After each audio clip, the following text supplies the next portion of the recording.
Itu banyak riwayat yang bahkan Nabi itu pernah ngendikan saya dan kejayaan Islam itu hanya berumur 36 tahun. Itu sampai menghitung periode 36 tahun. Juga banyak riwayat yang bahkan secara detail saya mencium turba, di mana nanti cucuku terbunuh di situ. Apa kamu gelisah Muhammad? Iya. Kata Jibril, jika kamu mau, saya tunjukkan di tanah mana nanti cucumu akan dibantai. Itu riwayat jauh sebelum Said Husain dibantai di Karbala. Termasuk riwayat-riwayat yang se-ekstrim ini. Jadi ini kan terus ngaji kalau tinggi-tinggi bahwa nanti pada akhirnya sing mubun rokok itu rawung dolim tok, termasuk kita-kita sing soleh. Jadi sempat masuk swarga. Wong pontok haudun Nabi berarti mendekati napa? Swarga. Bahkan bagian riwayat haudun Nabi itu fil jannah. Makanya kalau ini cerita, ini amun salah paham tuh. Orang Khawarij itu soleh-soleh wong. Justru karena kesalehannya itu melahirkan tragedi dalam Islam. Karena solehnya itu kemudian mengharamkan barang yang mubah, mewajibkan barang yang sebetulnya hanya sunnah. Penyakit wong soleh mesti begitu. Ane jajal awet ke itikaf ning masjid seminggu, soleh seminggu. Enggak metu es perpal perempuan wong amen jagongan ning omah. Ora eling pengen. Padahal eling pangeran iso ning omah iso ning dalan. Cuma dekne selerane kan ilinge ning masjid. Wong itikaf seminggu kok gegere kak. Enggak kalah. Enggak kowe seneng pengajian ya ngono. Wong ini ora seneng ngaji sing teko wong limo. Gelem dijak apik ta ora? Padahal ning omah ngurmat anake ya apik. Paham ya? Ning pasar dagang ngurmat anak putu ya. Apik. Cuma APM kan kiai dari pelepak-pelepok ning masjid. Tapi gara-gara pelepak-pelepok ning masjid seminggu gegere setengah mah. Terus menfonis orang lain. Wah kata. Jadi sebentuk kesalehan itu pasti melahirkan tragedi. Itu tadi, kamu iktikaf di masjid seminggu saja. Kamu akan janggal sama orang-orang yang berkeliaran di jalan-jalan. Hanya kamu anggap tidak sebaik kamu. Apa ingat Tuhan kalau di jalan-jalan terus? Kamu nyai di satu daerah yang ngaji 10, 20. Nanti kamu kecewa. Orang sini gak seneng ngaji, gak seneng kebenaran, gak seneng kebaikan. Padahal orang yang di rumah mungkin ngerawat anaknya juga ibadah. Gitu guys. Ngerawat keluarganya juga ibadah.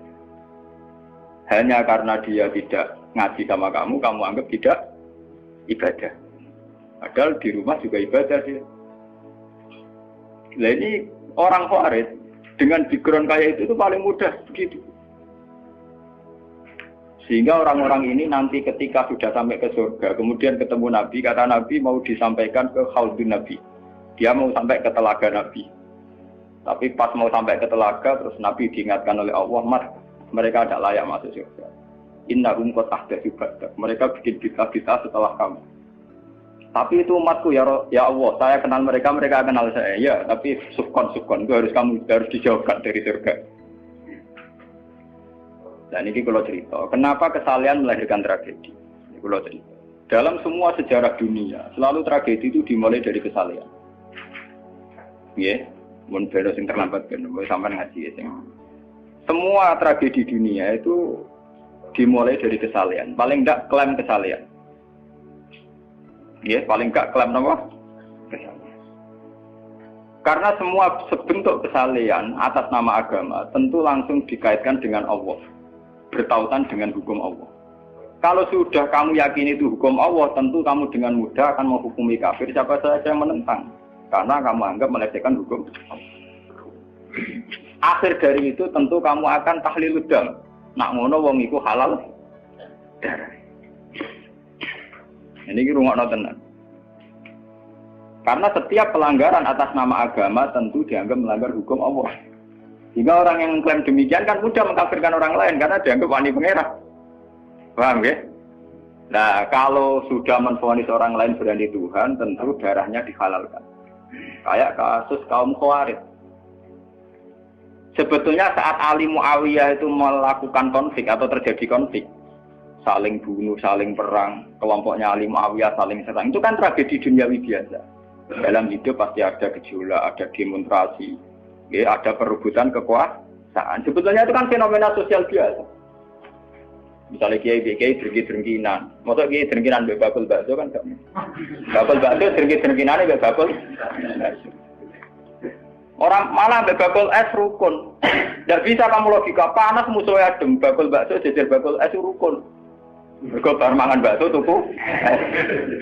Tapi bakul es padha ademe tukaran. Mergo saingan, iku nunjukno nek saingan sak jenis.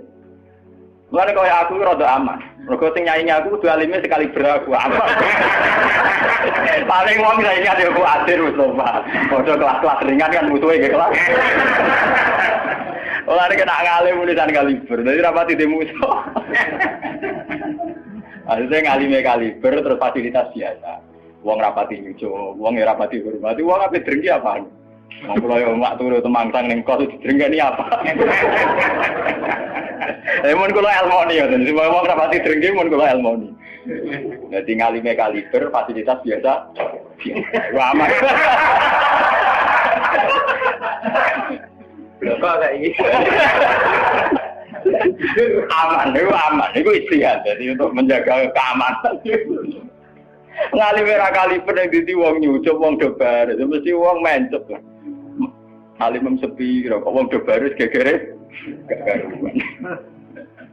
Niku termasuk strategi ngadepi napa prahara. Artinya sakit ilmu sebenarnya secara ijtihad itu bisa napa? Bisa ten. Lalu kulon biasa lama-lama teng kula mriko ngumbal we anak kula. Enggak, nggih biasa ana mobil direngkes monggo bareng kula. Kak, lagi ben ngepes. Kula betul mobil, nah ono omah muter pirang-pirang. Nah itu memang gitu ya, karena kita trauma dengan sejarah.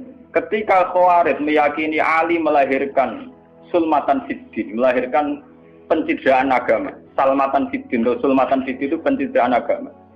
Muawiyah juga dituduh demikian, salmatan fiddin. Akhirnya orang Khawarij lewat kelompoknya itu ada sekelompok orang yang ditugasi membunuh Ali, ditugasi membunuh Muawiyah, dan ditugasi membunuh Amr bin As di Mesir. Semua tokoh-tokoh besar Islam itu melahirkan tragedi Islam, harus dibunuh semua. Itu yang keputusan gitu tuh lewat kesalehan. Mereka orang-orang soleh, orang-orang khusyuk, senang iktikaf, senang zikir. Dia punya keputusan sing lahirno tragedi dalam Islam. Makanya kamu jangan kaget, kenapa di Irak itu banyak perang saudara, di Mesir, di Sudan, di Khartoum, di Darfur, di Somalia. Itu kalau sudah perang berani mati, karena mereka mengatasnamakan agama. Nah, kalau agama berarti merasa dia punya titah Allah, titah Tuhan. Sehingga kelompok lain ya orang Sunni bantai Syiah, Syiah bantai Sunni itu biasa. Makanya kita disyukur, kalau bolak-balik kita harus syukur sebagai bangsa Indonesia. Bangsa Indonesia di filosofi berdoluri, soalnya bergeremeng-geremeng ngelas yang berduri. Orang terus ini kita syukur jadi wong Jawa. Cari rasa cocok, ya mau berudal. Misalnya rasa-rasaran kiai beda partai yang mau berudal, bagus sekali. Karena ada sampai pembunuhan. Paling banter sing dikisih pelatihan ngirim tarmihim. Ayo tak pikir ramahan gini, tak pikir bodoh ramahan tindak. Ya paling misalnya mati dikisih yang ngelusi titik. Orang anti mati. Paham? Semenjak itu tragedi itu tidak dimulai dibunuh non-Muslim, tapi dibunuh orang Islam. Semenjak peristiwa Ali Muawiyah. Dulu Umar itu matinya masih keren. Umar itu dibunuh oleh seorang Yahudi, Abu Lulu, seorang Majusi, Abu Lulu al-Majusi. Era Utsman banyak riwayat mengatakan yang membunuh itu banyak yang tidak Islam. Tapi era Ali, Muawiyah sampai Said Husain itu yang membunuh orang Islam semua. Bahkan sulahahum, orang-orang yang kategorinya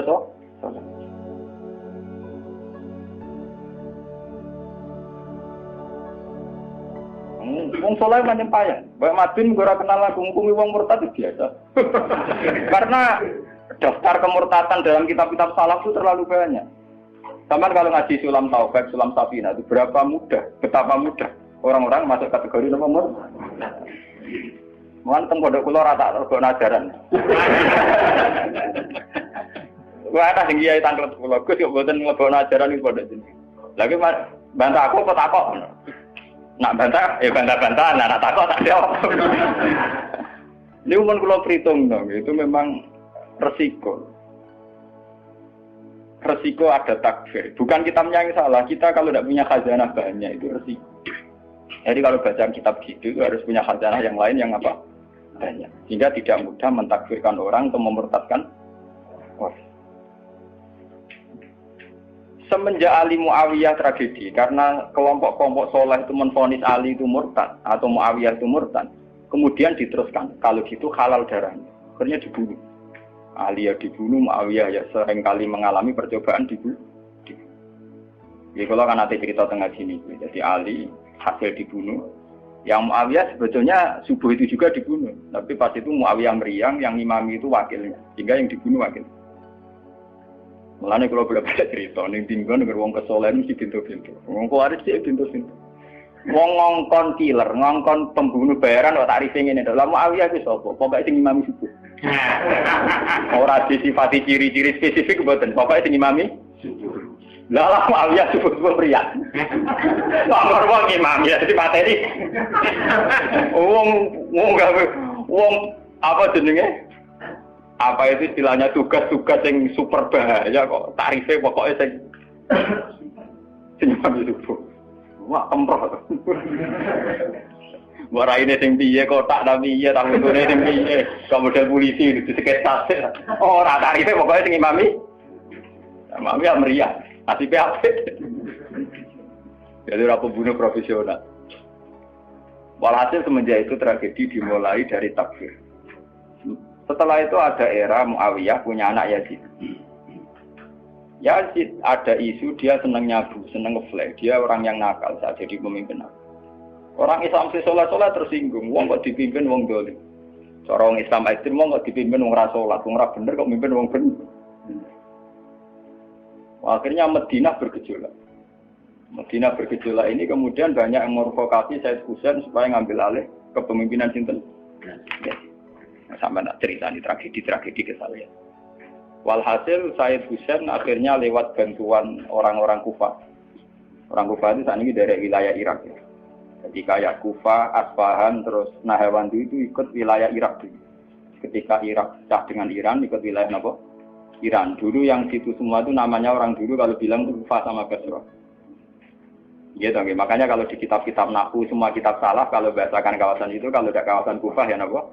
Basra. Sekarang di bahasa internasional lebih dikenal Irak semua. Tapi kalau dulu orang bilang itu Kufah, Basra, Nahrawan, Asbahan, Khurasan. Itu kan ya, dan Rosamban. Orang-orang Kufah datang ke Madinah. Ya Husain, karena yang dituduh zalim, kita yang nanti di Kufah siap membeat jenengan jadi khalifah, siap dukung jenengan jadi apa? Khalifah. Ini ku mengkudeta kepemimpinan ya Yazid. Said Husain sebagai orang senior, beliau konsultasi sama Sayyid Ibnu Abbas. Ibnu Abbas itu pernah paman, karena Ibnu Abbas itu misananya Nabi. Ya Ibnu Abbas itu kan misananya sinten? Nabi. Beliau itu sugeng nanti era Said Husain ya. Ibnu Abbas sugeng nanti era Said Husain. Ketika Said Husain konsultasi sama Ibnu Abbas, dihentikan ini. Yabna ammi al-Kufah la tafi. Sopo sing ape dukung kowe? Tiang Kufah ya ammi. Wong Kufah atau jujur. Wong Kufah itu bulet gak welet. Al-Kufah la tafi. Wong Kufah nak janji atau nepat. Dulu kayak kawasan Kufah ini sampai kalau cerita sejarah, ben sampean roh. Kan tiap daerah kan terkenalan dewe-dewe. Ono daerah terkenal Bedol Guri, ono daerah terkenal Badoan. Ibu tenan ora tiap daerah kan terkenalan dewe-dewe. Yang repot terkenal Bedol Guri, ono terkenal kayak Madura Badoan, ono terkenal daerah, oh daerah kono wah medhit kabeh. Nah, kalau nang Sunda wah wani wong lanang kan tiap daerah deh. Dia terkenalan sendiri-sendiri. Paham ya karena perilaku budaya orang mesti ada ciri. Nah, itu di era itu Kufah itu punya ciri khas al-Kufah la tafi. Wong Kufah mesti ora ju, tenang. Walhasil akhirnya Said Husain minta maklum ya, minta supaya dimaklumi. Ya Ami, saya ini sudah bertekad untuk menuruti permintaan orang-orang Kufah. Jadi meskipun paman saya melarang, saya tetap berangkat. Kata Ibnu Abbas, ya sudah kalau itu jadi keputusan kamu. Mulane Said Husain terkenal Said sing brengkel. Mulane kena dititeni. Said sing turunan Husain niku rata-rata brengkel-brengkel. Nggih, kados orang Iran itu rata-rata Sayyidnya Husain. Kados Abdul Qadir, kados Sayyid Muhammad itu Al-Hasan. Makanya kalau Sayyid Muhammad itu Al-Hasan rata-rata karena Sayyid Hasan dulu itu yang punya keputusan amul istima. Jadi tidak mau perang. Sehingga era Sayyid Hasan yang dikatakan amul istima. Tahun bersatunya umat. Era Husain betul. Walhasil wala-wala cerita Sayyid Husain kerso dibawa orang Kufah menuju Irak. Pas sampai Karbala. Terus Sayyid Husain bilang gini sama pengawal-pengawalnya, ini sampai mana? Ini Karbala ya Husain. Saya Husain hadhihi karobun wa bala. Ini karobun, kesusahan wa balaun dan tragedi ujian.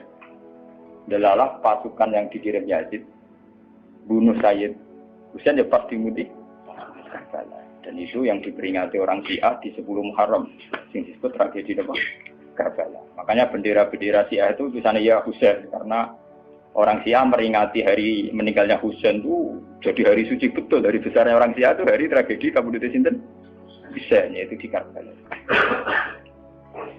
Nah kemudian versi cerita itu bulat. Kalau versi Sunni, karena sini model Kiai Indonesia, model versi Husnudzon, itu jari ini pengawalnya Muawiyah itu tidak disuruh bunuh, disuruh konsultasi saja. Cuma mereka overacting bunuh. Sehingga dalam keyakinan Sunni bahwa Yazid itu tidak dosa-dosa amat karena tidak nyuruh nama.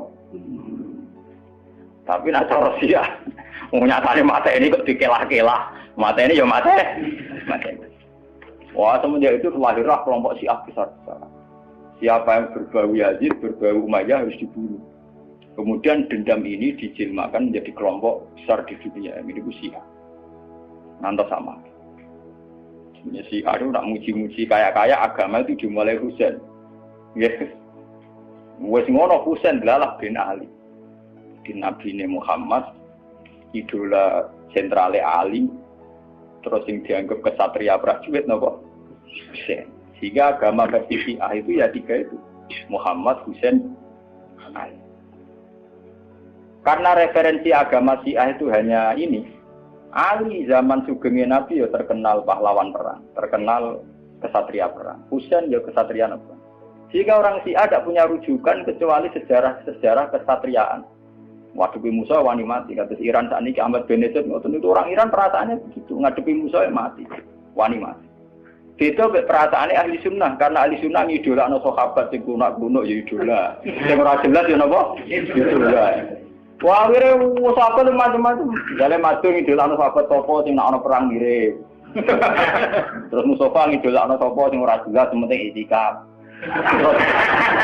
Itu kelebihannya Sunni karena ngakui semua sahabat jika perilakunya variasinya banyak. Lho tenan iku boten guyon lho. Karena variasi idolanya napa? Banyak. Jika orang Sunni bentuke beda-beda. Mungkin dah kepedut. Mungkin dah kemana sing ngene. Oh pengamat itu ngamati salat ngono paling pusing. Muka ono sing standar. Salate Muhammadiyah, PKS, Salafi mesti standar. Carane ono pusing. Dia ini terkenal alim. Allahu Akbar. Ono sing waswas Allahu Akbar. Allah.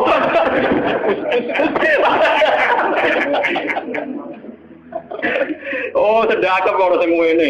Ono sing ngene, ono sing santai. Ana sing labine ngancing nono selik. Karena orang Sunni terlalu banyak tokoh idola, karena keyakinan Sunni semua sahabat itu layak diikuti. Iku mbah barokah laknat kowe keyakinane wong Sunni iku semua sahabat layak napa? Diikuti. Sahabat macam-macam, akhirnya wong Sunni macam-macam. Itu beda dengan Syiah. Sentral sejarahnya di Husain. Husain sebagai martel perang atau kesatria perang. Ali terkenal Al-Qarrar, orang yang reputasinya juga tentang apa? Jika dalam terminologi Syiah itu tidak ada istilah bil hikmati wal mau'izatil hasanah, sing sabar ngadepi Musa sing santun ora mahal tuh utak Jawa niku. Paham ya? Sampeyan ngerti kenapa sih acara berpikir demi nek Sunni mboten. Mau kiai iku dhisik ning daerah Abangan. Mujite sik kaya sletong ora males. Malah dungo. Wah cerita seputar rawani tok. Seputar sabar, seputar kawan. Jarang kok Kiai Sundi wani jotosan. Jadi sejarah dengan sabar. Sehingga dalam tradisi Sunni itu tidak ada revolusi. Sampai sekarang. Beda dengan di Syiah. Libanon pengikut Syiah, Syria ya Syiah. Iran juga Syiah. Meskipun Syiah sendiri punya variasi, kayak Syiah Imamiyah, Syiah Ismailiyah, Zaidiyah, dan sebagainya. Tapi trennya sama, tetap menjadikan Said Hussein sebagai sentral. Emang ada nonton TV kan nonton bendera Syiah tulisannya apa? Ya apa? Ya Hussein. Nah sampai idola kan buatan Hussein. Idola Hasan. Said Hasan itu rasa seneng perang. Tapi semua ya kok. Jadi ya Pak Kiai Jawa perang barang. Gerwapan sidik, napa poli? Ya, jadi sejarah berulang. Ya ora apa-apa. Dadi perang repot. Mau yang mirip perang. Cerita. Bon akhirnya setelah era Yazid, kemudian ada dinasti-dinasti. Kemudian era Yazid karena bin Muawiyah disebut dinasti Umayyah. Orang-orang penggemar Husain karena Husain itu mendiriati Rasul melahirkan dinasti. Jadi disebut dinasti Fatimiyah. Sebenarnya dinasti Fatimiyah itu bukan dinasti turunan Husain, karena saking cintanya ke Husain mengatasnamakan dinasti apa? Fatimiyah. Ada perang. Walhasil wala-wali zaman nanti dinasti Fatimiyah itu kuasa. Ketika kuasa sempat bikin Al-Azhar. Jadi Al-Azhar dulu itu barokahnya dinasti Fatimiyah. Al-Azhar itu dari kata Fatimah Zahra. Af'al tafdilnya Zahra itu Al-Azhar. Kayak Hasna, kalau mu'anat kan Hasna. Kalau bahasa Arab untuk af'al tafdil Al-Ahsan. Jadi kalau Zahra berarti menjadi Azhar. Itu karena bahasa saja kayak Hasna mu'anat, kalau Ahsan untuk af'al tafdilnya. Jadi kalau Zahra jadi apa? Azhar. Jadi kata Fatimah Zahra.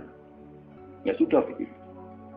Artinya semenjak tragedi Ali Muawiyah itu kemudian orang Islam itu sudah perang terus sama Islam terus. Ya, dinasti Umayyah, digusur Abbasiyah, Fatimiyah terus begitu. Sampai terakhir di Seljuk kayak zaman era Bauddin Leng, Timur Leng dan sebagainya. Kemudian agak bersatu saat terjadi perang salib, yaitu disatukan oleh kepentingan melawan Pangeran Philip dari Prancis dulu saat menyerang Baitul Maqdis. Itu ada perang salib satu yang dipimpin Salahuddin Alaihi. Itu mendingan karena ada musuh. Nanti kadang musuh itu dibutuhkan oleh dari Sayyidina Imam Syafi'i ngendikan musuh yang berpikir luwih apik dibanding kanca. Kok kanca ku nek ana musuh tukaran musuh dhewe, kancane dhewe. Mane sakjane partai-partai Islam kudu duwe musuh bersama. Malah dhewe partai-partai dhewe Islam kah? Islam. Jadi mesti kalau di Indonesia dijajah Belanda ya sepakat. Pokoknya penting Londo diusir. Beda agama, beda partai musir Belanda. Jadi rana Belanda, rana Jepang, ya usir-usiran. Itu sejarah. Mulai dulu trennya sejarah begitu. Nah, semenjak itu sudah disebut fitnah. Kalau sudah fitnah itu la tusibanal ladzina dzalamu minkum. Yang kena tidak yang salah saja, yang soleh juga kan kena. Kalau fitnah itu sudah kena, sudah jatuh, pasti yang kena semua. Yang soleh juga ikut kena. Akhirnya orang-orang soleh itu banyak yang meninggal.